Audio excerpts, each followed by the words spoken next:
যে দলটি এখন বিজয়ী হলো তারা কিন্তু ফাইনালে চলে গেল।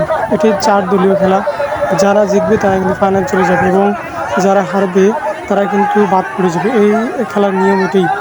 এখন এখানে 4টি দলের সমন্বয়ে খেলাটি অনুষ্ঠিত হয়েছে এবং এই খেলায় বিজয়ী বলে একজন ঘোষণা হবে এবং এই প্রথম রাউন্ডে যারা জয়ী হলেন তারাই কিন্তু ফাইনাল খেলার সুযোগ পাবেন এবং পরবর্তী রাউন্ডে খেলা শুরু হবে। ইতিমধ্যেই সবাই কিন্তু প্রস্তুতি গ্রহণ করছে এবং দলীয় নাম বা তালিকা তারা কিন্তু ভলেন্টিয়াররা তারা কিন্তু সংগ্রহ করে নিজ নিজ গন্তব্যে তাদের কিন্তু পৌঁছানোর ব্যবস্থা করছেন এবং এখানে সবাই কিন্তু স্বতঃস্ফূর্তভাবে সবাই কাঁধে কাঁধ মিলিয়ে এই খেলাটি পরিচালনা বা কাজের জন্য সবাইকে একত্রে কাজ করার জন্য অনুপ্রেরণা এবং বিভিন্ন ধরনের কার্যকলাপ কিন্তু তারা তৈরি করছেন এবং সেখানে সফলতা মিলছেই।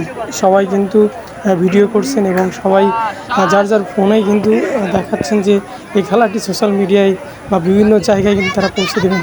আসলে গ্রামের মানুষ যতই হোক তাদের সোশ্যাল মিডিয়া বা বিভিন্ন জায়গায় তারা কিন্তু যুক্ত রয়েছে এবং এখানে ভলেন্টিয়াররা পরবর্তী খেলার যেসব কার্যকলাপ তারা কিন্তু সবাই